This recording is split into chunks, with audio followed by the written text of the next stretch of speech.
My son threw a birthday party with 300 guests for my grandson. When I arrived, the security guard said, "Sorry, ma'am, this party is for close family only." I smiled. I made just one phone call, and every guest was left in shock. "I'm glad to have you here.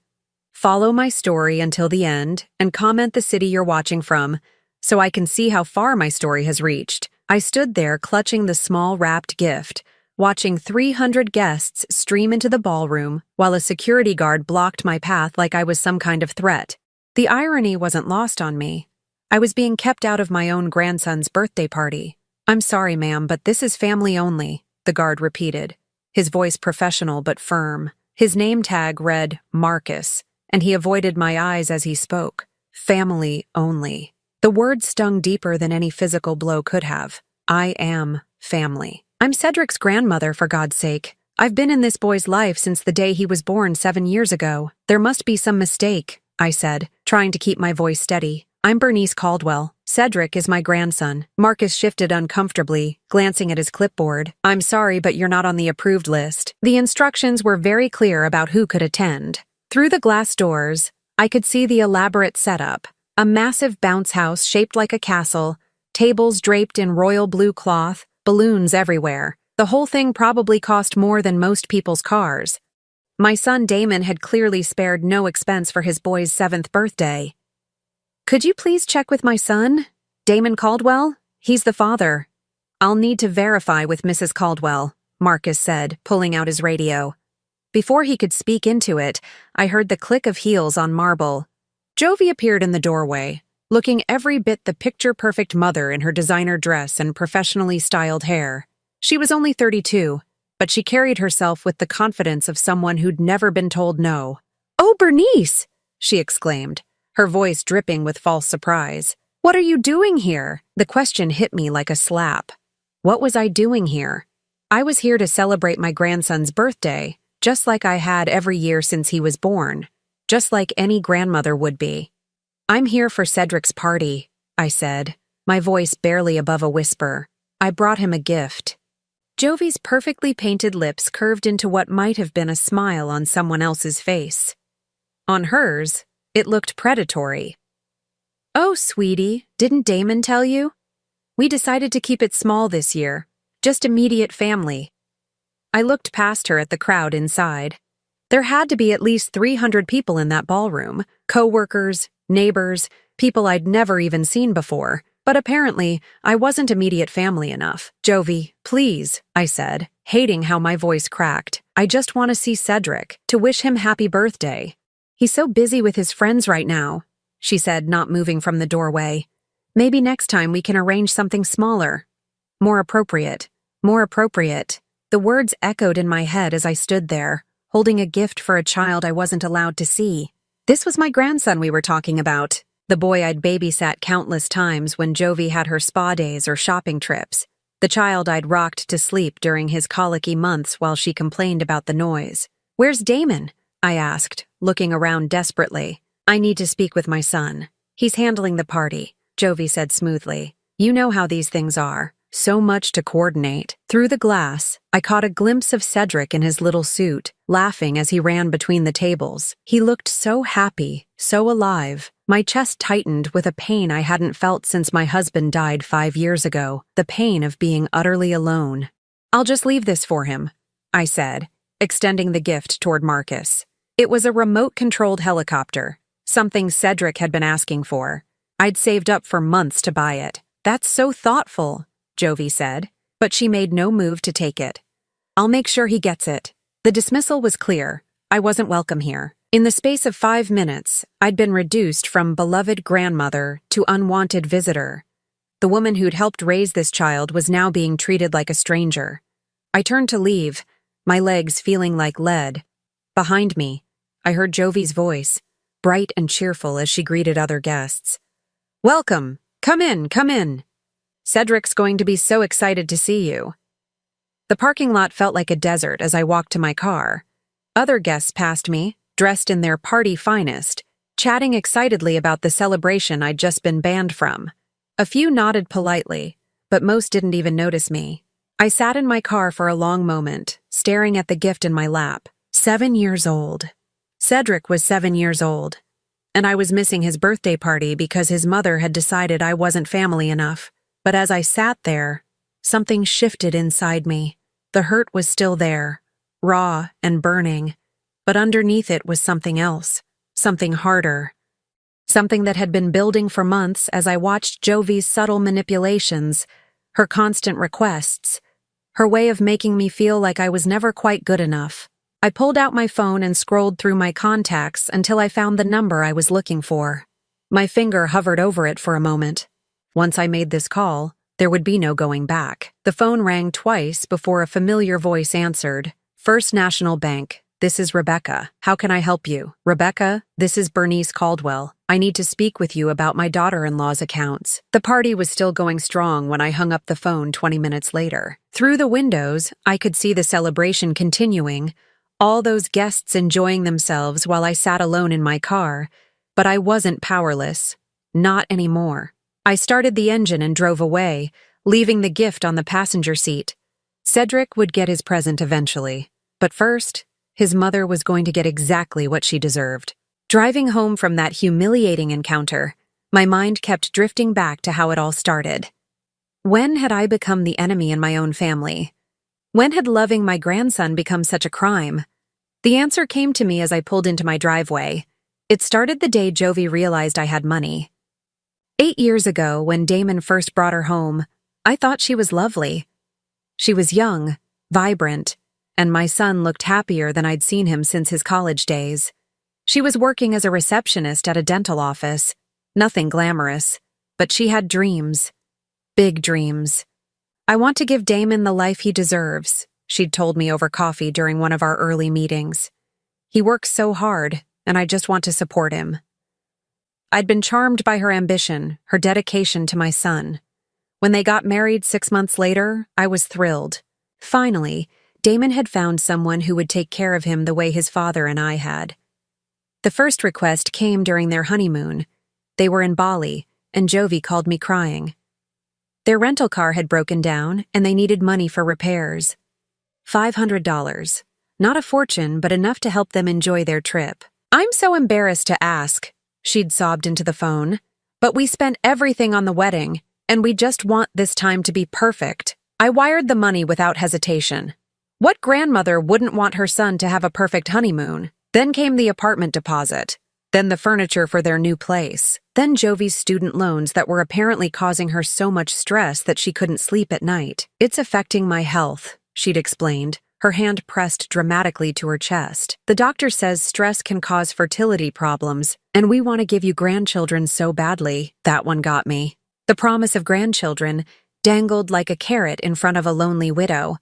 I paid off her student loans, $23,000, without blinking.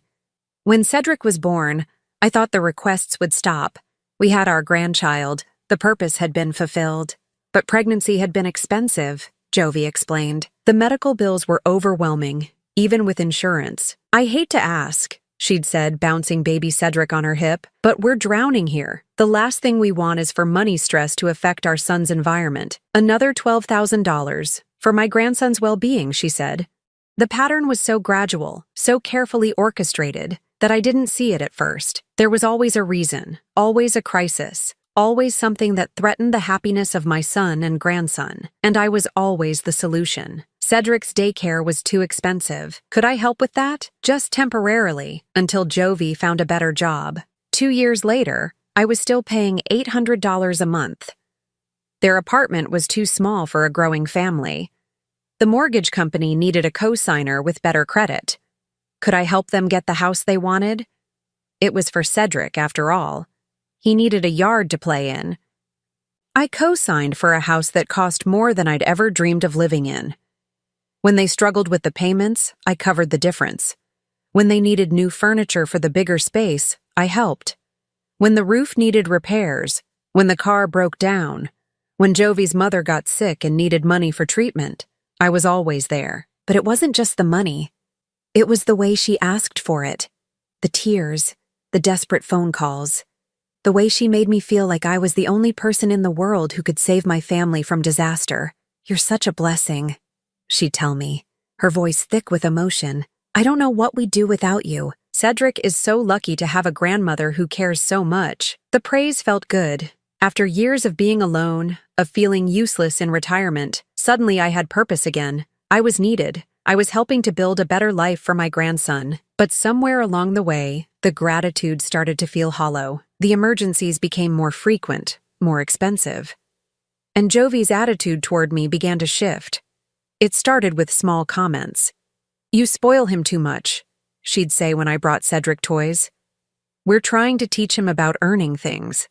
Then came the criticisms about my parenting advice. "Things are different now," she'd explain with a patronizing smile. "We have newer information about child development."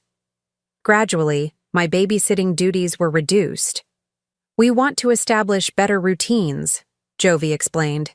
"It's nothing personal." But it felt personal. Especially when I'd see social media posts of her going out with friends while Cedric was at expensive daycare, the daycare I was paying for. 6 months ago, I'd started to notice something odd. Jovi's spending had increased dramatically. Designer handbags, expensive clothes, weekly salon appointments. She'd joined an exclusive gym, started taking art classes, bought a luxury car. "Damon's doing so well at work," she'd explained when I commented on her new lifestyle. "We can finally afford some nice things." But I knew what Damon made. I'd helped him negotiate his salary when he got the promotion. The math didn't add up. That's when I started asking questions. Quietly, carefully, because I didn't want to seem like I was prying. But what I found made my blood run cold. The money I'd been sending for Cedric's expenses, the daycare, the clothes, the activities, wasn't going where Jovi said it was. She'd been depositing it into a separate account, one that funded her increasingly luxurious lifestyle. The receipts I found in her purse during my last visit told the story. Spa treatments, shopping sprees, expensive dinners with friends, all paid for with money I'd sent to help with my grandson's needs. I'd been funding Jovi's transformation from a struggling dental receptionist into a woman who looked like she'd stepped out of a magazine. While I ate generic cereal and clipped coupons, she was living like a queen on my dime. The betrayal cut deeper than any physical wound. I'd trusted her with my money, my heart, my relationship with my grandson, and she'd used all of it to build a life that apparently didn't have room for me in it. As I sat in my living room that night, staring at the empty gift box that should have been opened by excited 7-year-old hands, I realized something had fundamentally changed. I wasn't just hurt anymore. I was angry. For 8 years, I'd been played like a violin.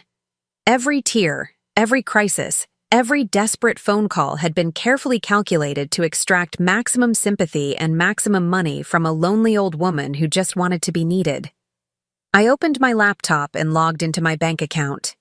The numbers stared back at me, cold and undeniable. Over the past 8 years, I'd given Jovi and Damon over $80,000, money that had come from my husband's life insurance, from my own retirement savings, from years of careful budgeting and sacrifice. $80,000. And today, I wasn't even allowed to see my grandson. I picked up my phone and dialed the number I'd memorized earlier that day. "Rebecca, it's Bernice Caldwell again. I need to know exactly how much money has been transferred from my account to Jovi Caldwell's personal account over the past year." As Rebecca pulled up the records, I felt something I hadn't experienced in years, the cold, sharp edge of righteous anger. Tomorrow, everyone at that party was going to learn exactly who they were really celebrating. The next morning, I woke up with a clarity I hadn't felt in years. No more playing the victim. No more accepting scraps of affection from people who saw me as nothing more than a checkbook with legs. I'd spent the night going through every bank statement, every receipt, every record I could find. The evidence was damning. Rebecca from First National had been helpful, more helpful than she probably should have been, but we'd known each other for 15 years. She'd handled my husband's accounts, helped me manage his life insurance payout, guided me through the financial maze of widowhood. "I've never seen anything quite like this," she'd said quietly over the phone. "The pattern is very clear. Every deposit you made for Cedric's expenses was immediately transferred to her personal account. Not a penny went to actual childcare or children's items." The numbers were staggering. In the past year alone, I'd sent $32,000 for various emergencies involving my grandson, daycare payments that never reached the daycare, medical bills that were already covered by insurance, school supplies that cost more than most people's monthly rent. But Rebecca had found something even more interesting. "Mrs. Caldwell, I ran a credit check on your daughter-in-law. She's been using your financial history as a reference for some very large purchases. Luxury car loans, credit cards, even a loan for what appears to be cosmetic surgery." My blood had run cold. "What do you mean?" "She listed you as her primary financial support and reference. The lenders approved her based on your assets and payment history. She's essentially been living on credit backed by your reputation." I'd hung up the phone feeling sick. It wasn't just theft, it was identity fraud. She'd been using my financial standing to fund a lifestyle that would have been impossible on her actual income. Now, sitting in my kitchen with my morning coffee, I pulled out my phone and dialed the number I'd been dreading to call. Damon Caldwell speaking. "Damon, it's Mom." There was a pause, then his voice came back warmer, but cautious. "Hey, Mom, how are you? I'm calling about yesterday, about the party." Another pause. "Look, Mom, I'm sorry about the confusion with the guest list. Jovi was just trying to keep things manageable, you know? 300 people is a lot to coordinate. Confusion. That's what he was calling it." "Damon, I wasn't confused. I was deliberately excluded from my grandson's birthday party." "Mom, don't be dramatic. It wasn't personal. Then explain to me how your co-workers from 3 states away were on the guest list, but your mother wasn't." Silence. I could almost hear him thinking, probably trying to figure out how to spin this in a way that wouldn't make his wife look bad.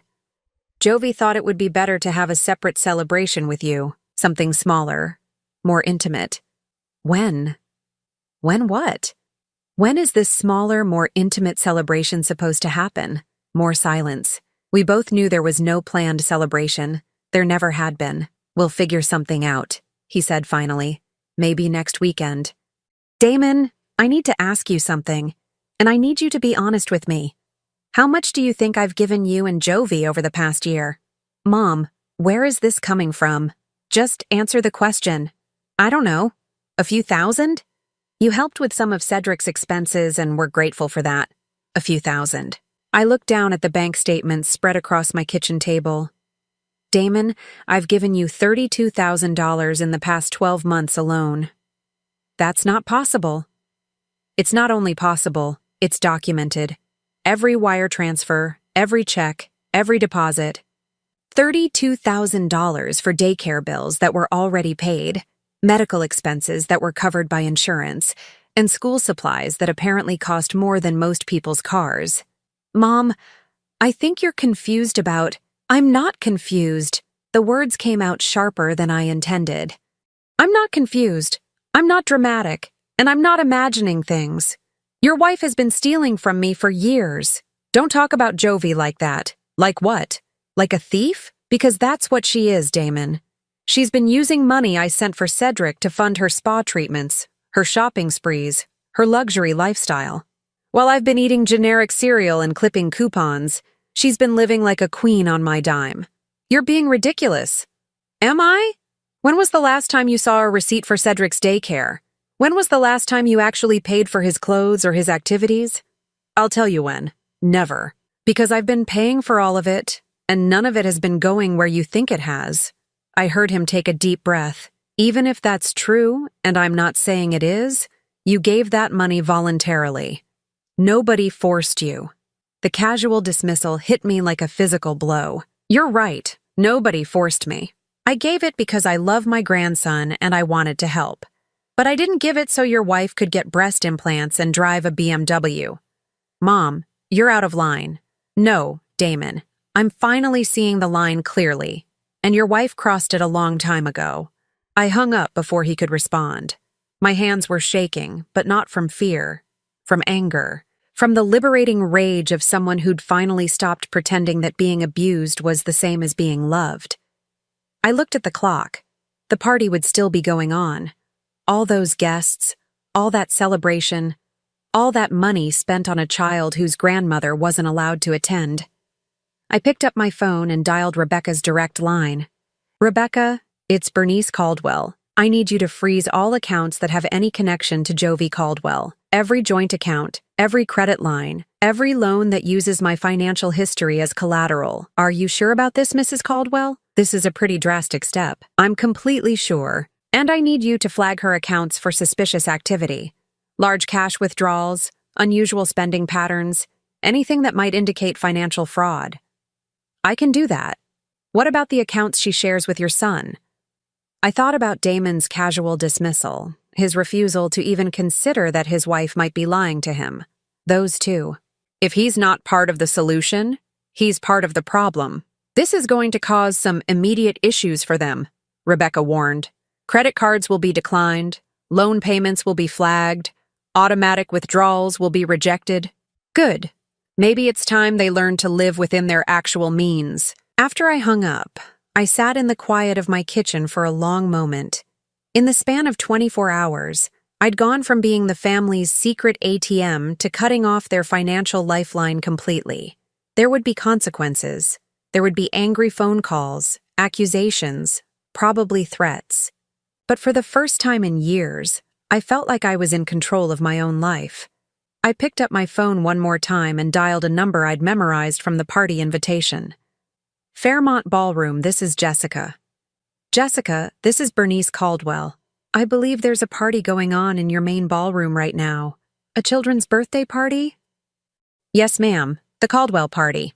Are you calling about the event? In a way. I'm calling to let you know that the credit cards being used to pay for that party are about to be declined. The accounts have been frozen due to suspected fraud. There was a pause. Ma'am, I'm not sure I understand. You will. Very soon, you're going to get a call from a very panicked woman named Jovi Caldwell. When she tries to pay for the party, her cards won't work. I just wanted to give you a heads up. Should I be concerned about payment for the event? I thought about all the money I'd unknowingly contributed to this extravagant celebration that I wasn't allowed to attend. No, don't worry about payment. Just make sure she understands that there are consequences for stealing from family. As I hung up, I realized I was smiling. Really smiling, for the first time in months. The party was about to get very interesting. I didn't have to wait long. My phone started ringing at 3:47 p.m., right when the party should have been winding down. I let it go to voicemail, then it rang again, and again. By the fifth call, I finally answered. What did you do? Jovi's voice was shrill, panic bleeding through every word. I stopped funding your lies, I said calmly, settling back into my favorite chair. You crazy old woman. Do you have any idea what you've done? The entire party saw my cards get declined. 300 people watched me get humiliated at my own son's birthday party. Interesting. I was humiliated yesterday too, but you didn't seem to care much about that. This is completely different. You embarrassed me in front of everyone. The catering company is threatening to call the police. The event coordinator is holding my jewelry as collateral until we can pay. I had to admire the dramatic flair. Even in crisis, Jovi knew how to play the victim. Maybe you should have thought about that before you decided to steal from me. I never stole anything from you. Everything you gave us was voluntary. Was it voluntary when you lied about where the money was going? Was it voluntary when you told me Cedric needed new school clothes while you were getting Botox injections? Silence. Then, in a voice that was trying very hard to sound reasonable, Bernice, I think there's been a misunderstanding. Why don't you come over and we can talk about this like adults? I'm not interested in talking to you, Jovi. I'm interested in getting my money back. Your money? You gave that money to help your grandson. And how much of it actually went to my grandson? How much went to his daycare, his clothes, his activities? I'll tell you how much. 0. Every penny went into your personal account so you could play dress up and pretend to be something you're not. I heard her take a shaky breath. You're going to destroy this family over money? I'm not destroying anything. I'm simply refusing to fund your fantasy life anymore. Damon won't stand for this. He'll never forgive you for what you've done. What I've done? What I've done is discover that my daughter-in-law has been committing fraud for years. What I've done is learn that the woman I trusted with my grandchild's well-being has been stealing from me while keeping me away from him. You don't understand the pressure I'm under. Do you know what it's like trying to fit in with Damon's colleagues? Trying to make sure Cedric doesn't look poor compared to his classmates? I did this for the family. You did this for yourself. And you got caught. Another long pause. When she spoke again, her voice was different, colder. You're making a mistake, Bernice. A very big mistake. Is that a threat? It's a warning. You think you can just cut us off and everything will go back to normal? You think Damon will choose you over his wife? You think you'll ever see Cedric again? The words hit their mark, and she knew it. You can't keep me from my grandson forever. Can't I? I've been doing it for months and you didn't even notice. You think yesterday was the first time I've kept you away from him? My blood turned to ice. What are you talking about? Oh, Bernice. Sweet, naive Bernice. You think those canceled playdates were coincidences? You think Cedric just happened to be busy every time you wanted to visit? I've been erasing you from his life slowly, carefully, so you wouldn't notice. And it worked beautifully. You're lying, am I? When was the last time you actually spent time alone with Cedric? When was the last time he called you? When was the last time he asked about you? I couldn't answer. The truth was too painful to admit. He doesn't even remember you properly anymore, Jovi continued, her voice gaining strength from my silence. To him, you're just the old lady who sends money sometimes. And now that the money's gone, what use are you? Damon won't let you do this. Damon does whatever I tell him to do, just like you did. The difference is, he's not going to wake up one day and realize he's been played. The line went dead. I sat there staring at my phone, her words echoing in my mind like poison. She was right about one thing. I had been played. But she was wrong about something else. I wasn't the same woman who'd been writing checks and accepting crumbs of affection for years. My phone buzzed with a text message. It was from Damon. We need to talk. Tonight, 7 p.m. Our house. Our house. The house I'd co-signed for. The house I'd helped furnish. The house where I was now apparently persona non grata. I typed back, I'll be there. At exactly 7 p.m., I stood on the front porch of the house I'd helped buy, ringing the doorbell like a stranger. Damon answered, his face haggard, his usual confidence nowhere to be seen. Mom, what the hell is going on? Where's Jovi? She's upstairs with Cedric. He's pretty upset about what happened at the party. I followed him into the living room, noting how different everything looked. The furniture was new, expensive. The artwork on the walls cost more than my monthly pension. Even the coffee table books were clearly chosen for show rather than reading. Damon, before we start, I need you to understand something. I didn't do this to hurt you or Cedric. I did it because I was being robbed blind by your wife. Those are some pretty serious accusations. They're not accusations. They're facts. I pulled out a folder I'd prepared. Bank statements, credit reports, receipts I found in Jovi's purse. Every penny I gave you for Cedric's expenses went directly into her personal account.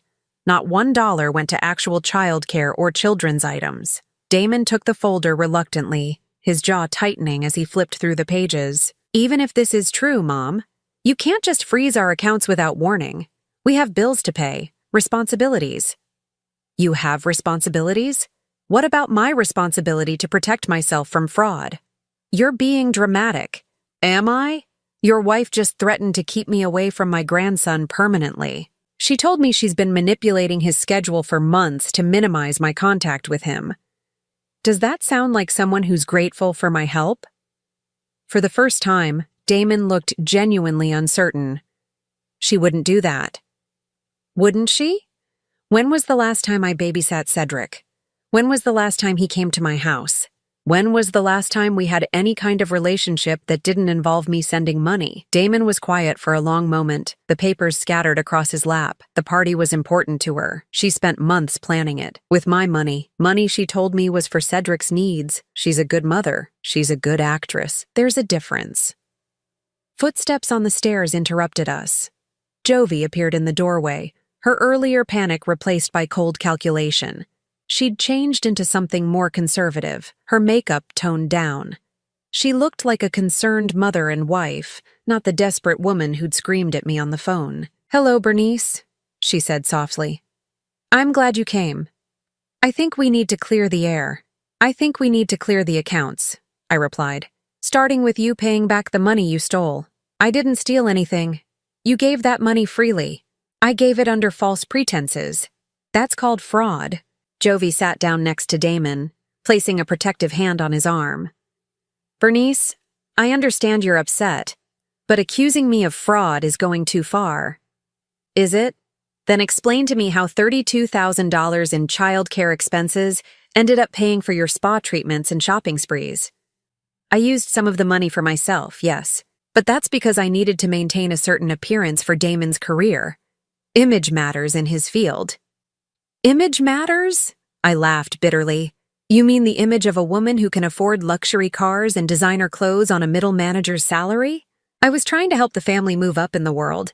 You were trying to help yourself. And you used my money to do it. Damon looked between us, clearly struggling with what he was hearing. Jovi, is this true? About the money?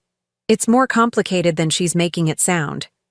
It's not complicated at all, I said firmly. She lied to you, she lied to me, and she stole from both of us. The only question now is what you're going to do about it. The silence that followed was deafening.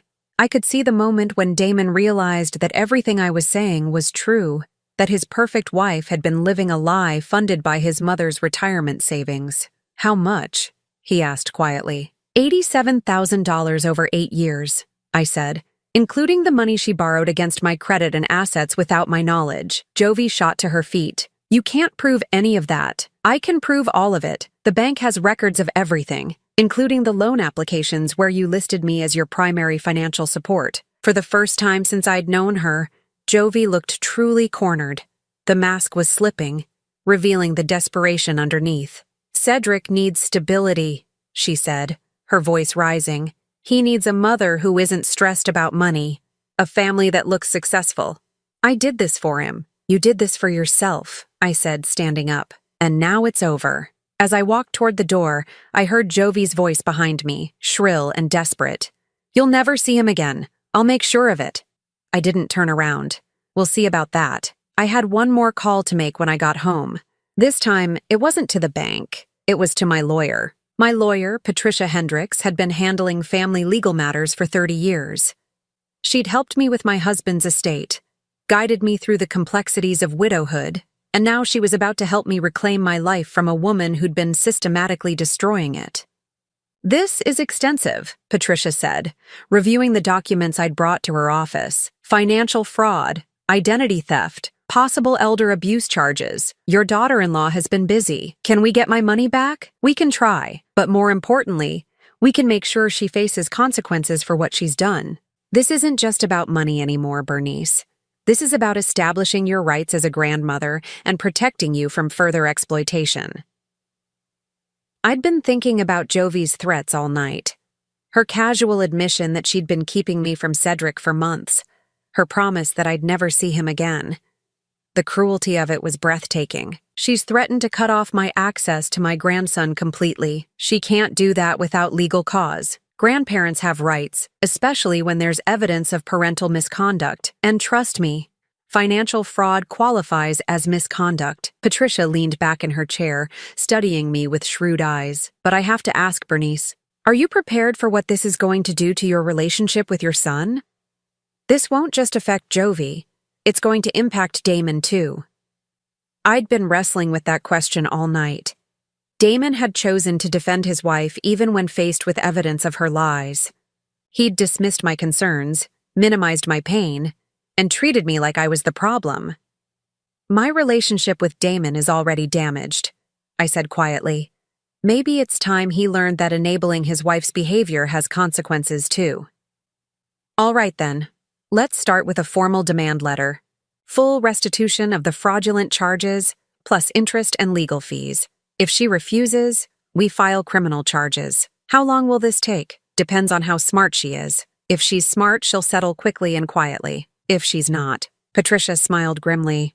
Well, fraud cases tend to get a lot of media attention, especially when they involve grandparents being exploited by their own families. I left Patricia's office feeling more hopeful than I had in months.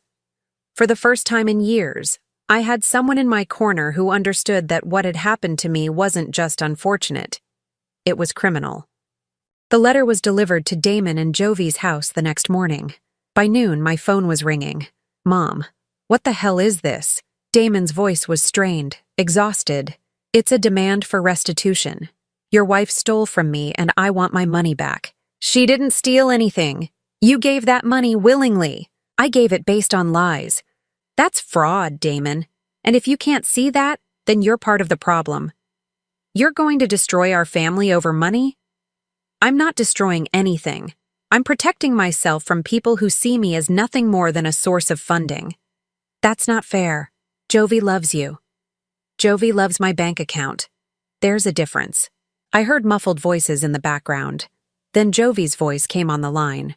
Bernice, this is getting out of hand. We need to sit down and work this out like family. We tried that yesterday. You threatened to keep me away from my grandson permanently. That doesn't sound like family to me. I was upset. I said things I didn't mean. You meant every word, just like you meant it when you systematically erased me from Cedric's life while taking my money.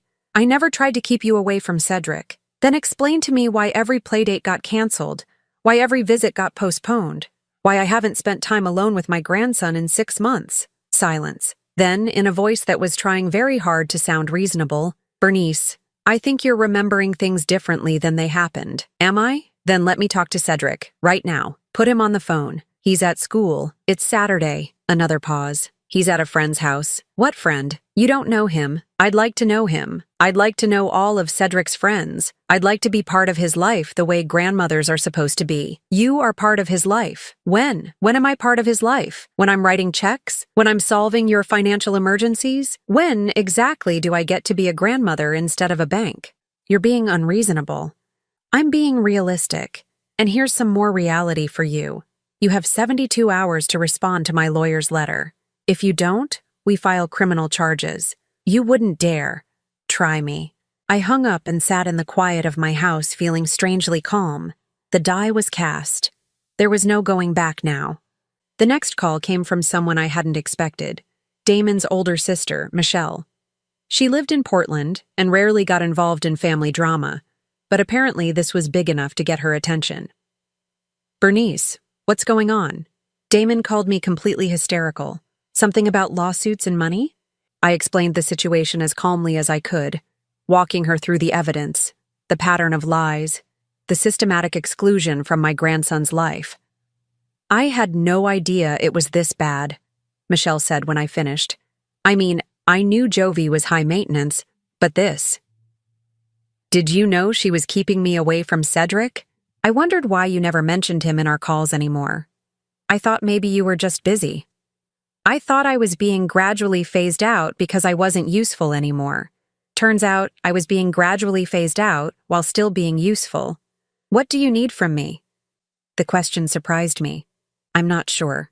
I guess I just need someone to understand that I'm not the villain here. You're not the villain. You're the victim. And it's about time someone stood up for you. Damon thinks I'm destroying the family. Damon thinks whatever Jovi tells him to think. He always has. I don't want to lose my son. You already have, Bernice. At least this way, you might get your grandson back. That evening, I was making dinner when I heard a car in my driveway. Through the window, I saw Damon's car. He was alone. I opened the door before he could knock. We need to talk, he said without preamble. Come in. He looked around my small living room like he was seeing it for the first time. The modest furniture, the careful decorations, the evidence of a life lived on a fixed income. It was nothing like the house I'd helped him buy, the lifestyle I'd helped him maintain. I found the receipts, he said quietly. What receipts? The ones Jovi tried to hide. The spa treatments, the shopping, the other things. I found them in her car.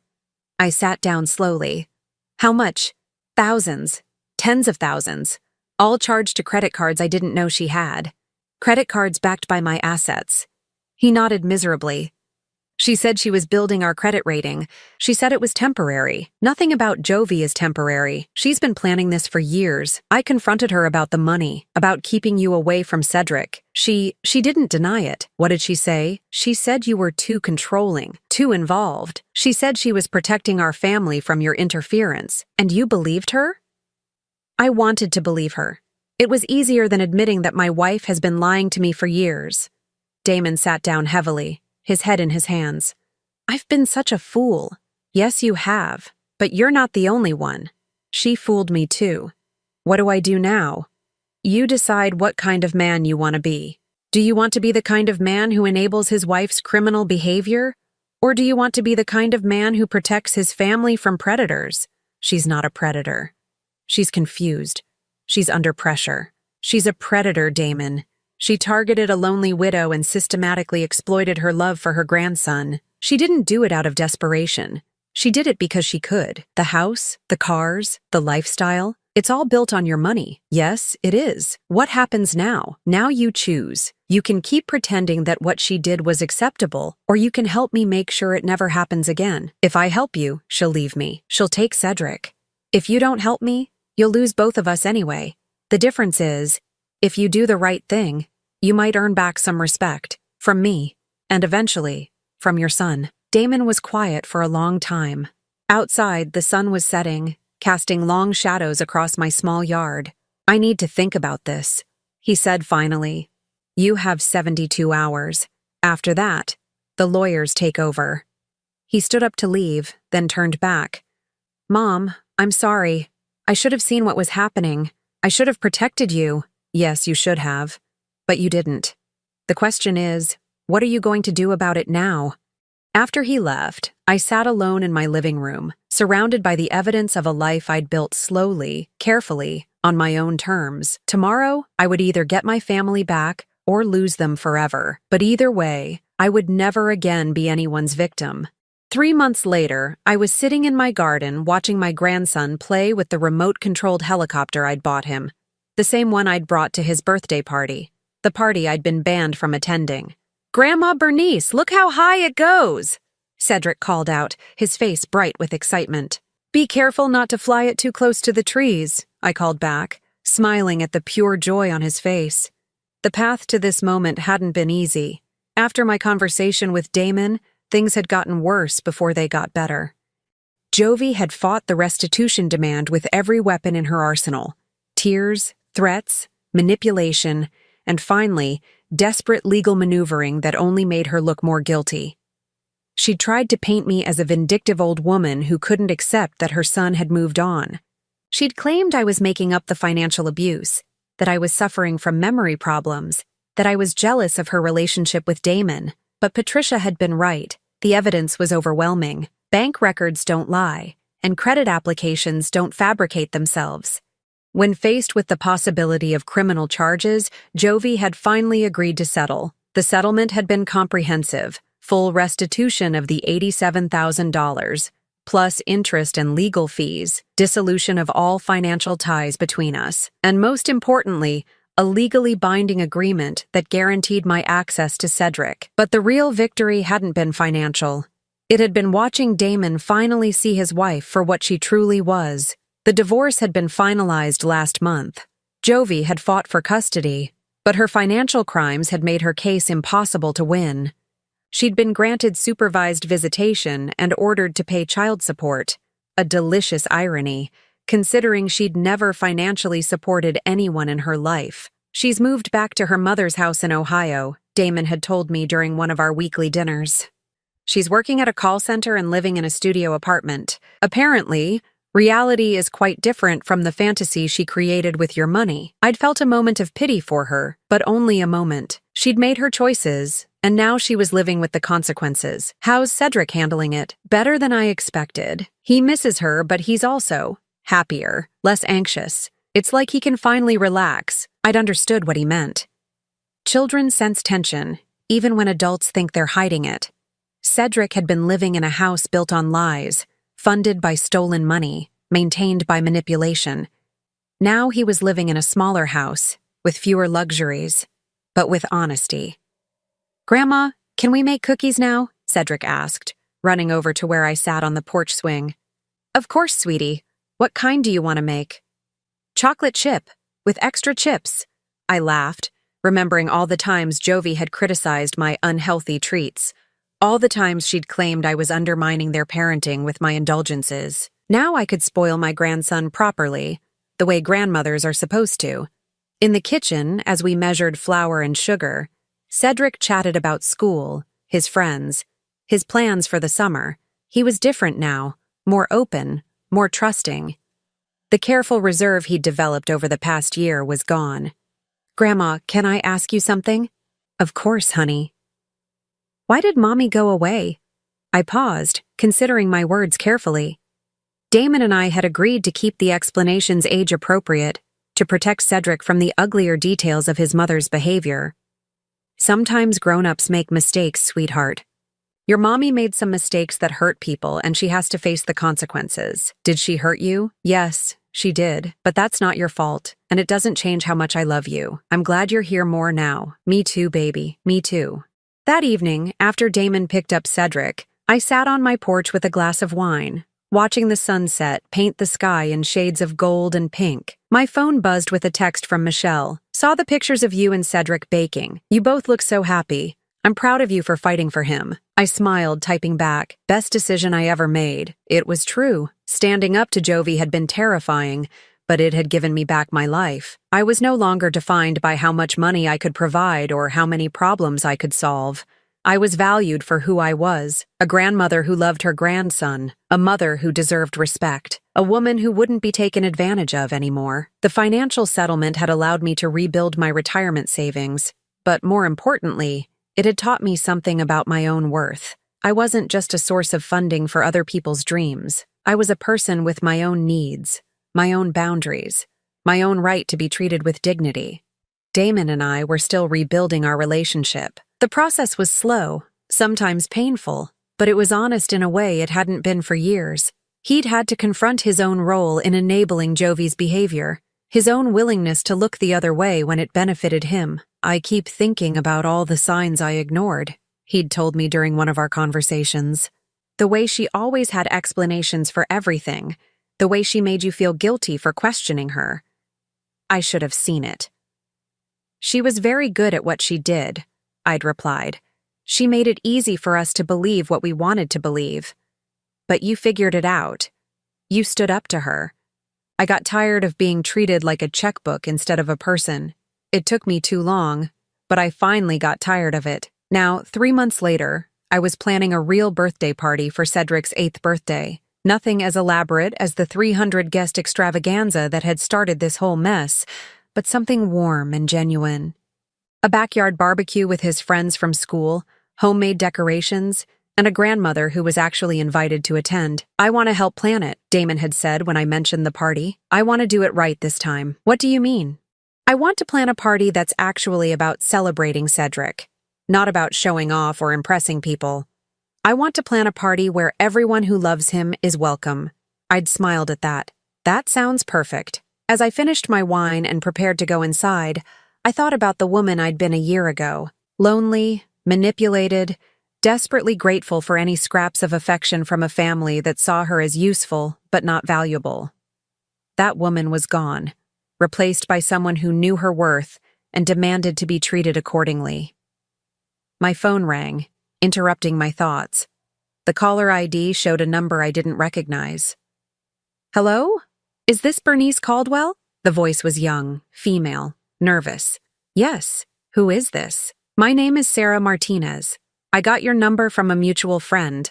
I think my daughter-in-law is doing to me what yours did to you. I sat back down in my chair, my heart going out to this stranger who was probably sitting in her own kitchen, surrounded by bank statements and receipts, wondering if she was going crazy. Tell me what's happening, I said gently. For the next hour, I listened to Sarah's story. The gradual requests for money, the elaborate explanations, the systematic exclusion from her grandchildren's lives. It was all depressingly familiar. I don't know what to do, she said finally, her voice breaking. I love my son, but I can't keep living like this. You don't have to, I told her.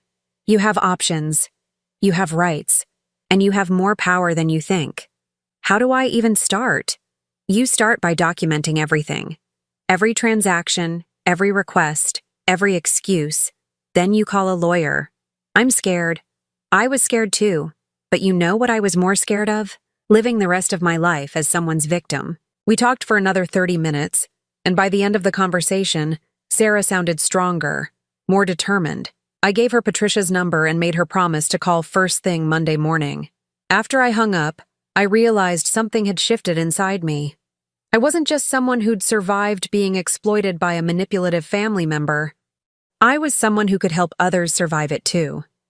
6 months later, I was sitting in Patricia's office with 3 other women who'd been financially abused by their own families.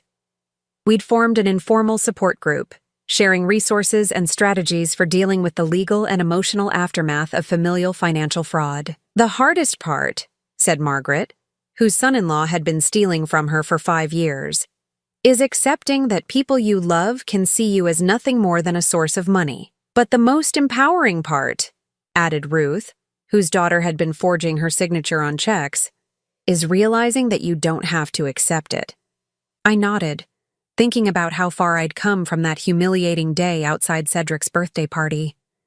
The thing that saved me was realizing that I deserved better, not because I was perfect, but because I was human. And now I have my grandson back. I have my self-respect back. And I have the knowledge that I'll never be anyone's victim again. That afternoon, I picked up Cedric from school and took him to the park. As he played on the swings, laughing with his friends, I felt a deep sense of peace. This was what I'd been fighting for. Not just access to my grandson, but the right to be part of his life on my own terms. "Grandma, push me higher," he called out. "Hold on tight," I called back, giving him a gentle push that sent him soaring. As I watched him fly through the air, fearless and joyful, I smiled. We were both finally free. Now I'm curious about you who listened to my story. What would you do if you were in my place? Have you ever been through something similar? Comment below. And meanwhile, I'm leaving on the final screen 2 other stories that are channel favorites, and they will definitely surprise you. Thank you for watching until here.